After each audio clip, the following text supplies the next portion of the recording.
আলাইকুম ওয়া রাহমাতুল্লাহি ওয়া বারাকাতুহু। আমি আপনাদের সম্মুখে একটি প্রশ্ন উত্তরের গজল বলছি। তার আগে যে এই গজলটা লিখেছেন আমাদের গ্রামের ছেলে, আমাদের ভাইজান এমডি শহীদ হাসান খান। ভাইয়া, তোমাকে আমি কিছু প্রশ্ন করব, তুমি যদি তার উত্তর দিতে পারো তাহলে আমি ভাববো যে তুমি মক্তবে পড়ে কিছু দিন ইলম শিখেছো। তুমি যদি না উত্তর দিতে পারো তাহলে আমি ভাববো যে তুমি মক্তবে খেলাধুলা করে কাটিয়েছো। তাহলে আমি তোমার গজলের মাধ্যমে কিছু কথা বলছি। প্রশ্ন তোমার করব কিছু সোনর ভাইয়া, প্রশ্ন তোমার করব কিছু সোনর ভাইয়া। তুমি তৈরি থাকো না আর দেখবো কেমন হল তুমি নবীর দিবানা, আর দেখবো কেমন হল তুমি নবীর দিবানা। শোনো শোনো আমি বলি শোনো না, শোনো আমি বলি শোনো না। কামারুল, তুমি কি ভেবেছো তুমি আমাকে প্রশ্ন করবে আমি তোমাকে ছেড়ে দেবো? আমিও ছেড়ে দিয়ে মেয়ে না। আমিও দেখতে চাই যে তুমি মাদ্রাসায় পড়ে কত জ্ঞান অর্জন করেছো নাকি খেলাধুলা করে কাটিয়েছো। আমি এখন কিছু কথা গজলের সুরে বলছি, তুমি শোনো। তুমি কি ভেবেছো কামারুল তুমি শিয়ানা, তোমার থেকে আমিও কম না। আজকে তোমায় বুঝিয়ে দেব, ছেড়ে দেব না। তুমি তুমি প্রশ্ন করো না। তাহলে আমি তোমাকে প্রশ্ন করছি, কেউ ছিল আমার নবীর দিবানা, কেউ ছিল আমার নবীর দিবানা। মায়ের সেবা করে তিনি নবীর দিদার পেল না, মায়ের সেবা করে তিনি নবীর দিদার পেল না। তাই বিদায় কালে নবী বলে শোনো না, তাই বিদায় কালে নবী বলে শোনো না। আমার গায়ের পিরান দিও তাহার নজরানা, আমার গায়ের পিরান দিও তাহার নজরানা। তখন চমকে উঠে সব সাহাবী অবাক হয়ে যায়, তখন চমকে উঠে সব সাহাবী অবাক হয়ে যায়। রাসূল কি কথা শুনাই, রাসূল কি কথা শুনাই। আর আমরা থাকতে নবীর পিরান সে কেমন করে পায়, বলো বলো সে কেমন মহোদয়, বলো সে কেমন মহোদয়। কামারুল, তোমার প্রশ্নের উত্তর না দিলে হয় না। তুমি দিতে পারবেন না, কোথা থেকে উত্তর দেবে? ঠিক আছে, আমি গজলের সুরে তোমার প্রশ্নের উত্তর দিচ্ছি, তুমি শুনে নাও। যেমন প্রশ্ন কামারুল তুমি করো না,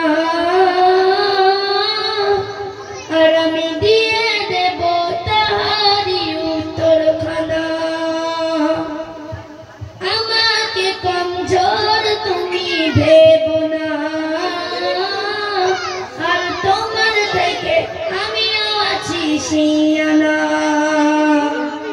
উহুদের ওই যুদ্ধে যখন ভাঙলো নবীর দাঁত, ইশকে ভাঙলো নিজের দাঁত। অহেজ করুণী নামটি তার, সাহাবীর পরিচয় ছিল ছিল মায়েরই সেবায়। কামারুল, তুমি তোমার প্রশ্নের উত্তর পেয়েছো? হ্যাঁ, আমি আমার প্রশ্নের উত্তর পেয়েছি। আমি ভাবতে পারছি না তুমি উত্তরটা কোথায় থেকে দিলে। তুমি কি ভেবেছো আমি মক্তবে গিয়ে খেলা করে কাটিয়েছি? তুমি ভুল ভেবেছো। আমি মক্তবে গিয়ে কিছু শিখেছি, তাই তোমার প্রশ্নের উত্তর দিতে পেরেছি। আমি এখন দেখবো যে তুমি মাদ্রাসায় পড়ে কত জ্ঞান অর্জন করেছো নাকি মাদ্রাসায় পড়ে খেলা করে কাটিয়েছো। এখন আমি গজলের সুরে তোমাকে প্রশ্ন করছি। ঠিক আছে, তুমি করো। প্রশ্ন এবার করব আমি যে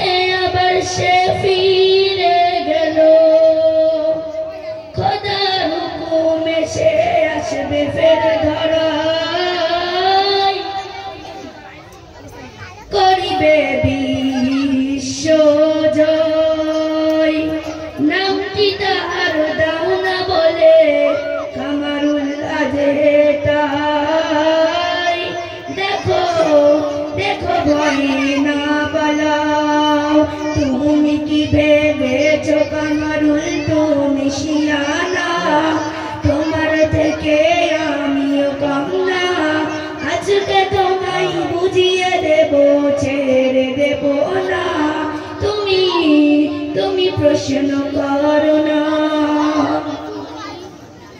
ভাইয়া তোমার প্রশ্ন শুনে আমার খুব হাসি পাচ্ছে প্রশ্নের উত্তর আমি কিভাবে দেবো তোমার এত সহজ প্রশ্ন তুমি মার করলে আমি না দিলে দর্শকরা জবাব দিয়ে দেবে যাবে না